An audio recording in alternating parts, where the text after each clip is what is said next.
I'm showing you my queer family photo. I wore a queer t-shirt in this photo because I thought it looked a lot hotter than wearing a boring pinstripe suit. There, I've said it.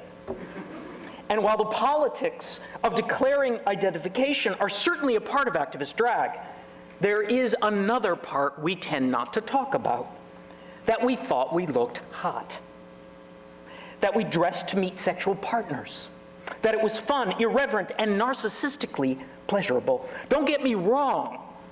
It wasn't that I wore that queer t-shirt in this formal family photo only because I wanted to be at the center of a family controversy, like a kid holding her breath to attract attention. No, I believed 100% in the political necessity of what I was doing then.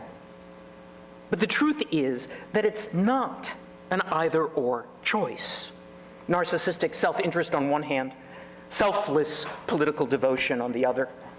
In fact, wearing activist drag is always both politics and pleasure, hotness and righteousness conjoined.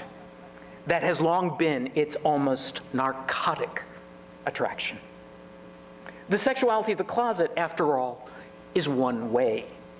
It leads you to want others, but makes you, by definition, invisible to those who might want you.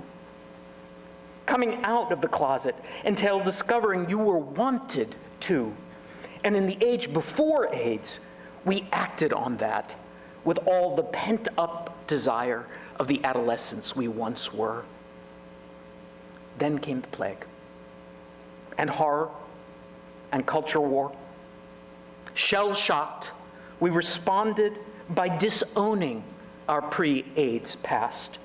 In many cities, we closed the bathhouses ourselves, referred to our sexual culture before AIDS as immature or worse, beat our breasts over the fact that we were once like kids in a candy store, wanting it all, indulging in too much too fast.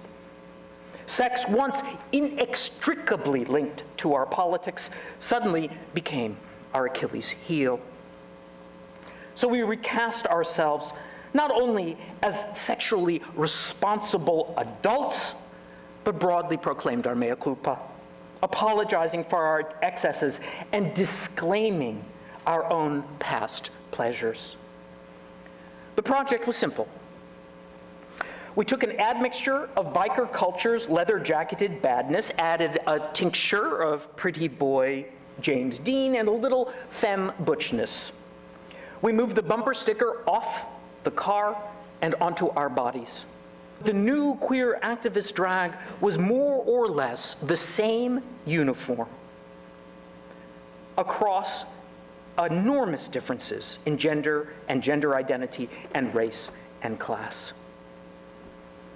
A queer uniform composed of t-shirt, leather jacket, boots, and simple jeans was the literally material incarnation of a new body politic, one that deconstructed the idea of difference in favor of a very simple notion of commonality.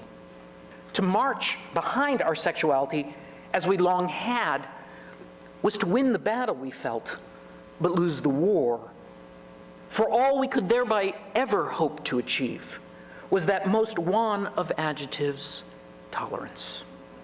That's why the queer activist uniform was so, well, uniform.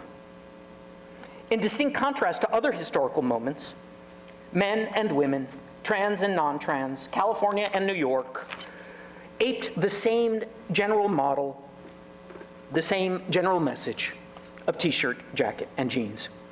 We wanted to manifest, even in our clothing, our transness, a collective bridging through fashion of enormous, lived gender, sexual, and cultural divides. Of course, a huge part of this aggressive attempt at destabilizing old boundaries, divisions, and barriers was in response to the etiology of AIDS. AIDS, we knew well, didn't discriminate among its target populations, and in response to the plague, women and men, black and white, straight and gay, banded together and forged an activist contingent, ACT UP, that may very well have been the single most diverse activist group in US history.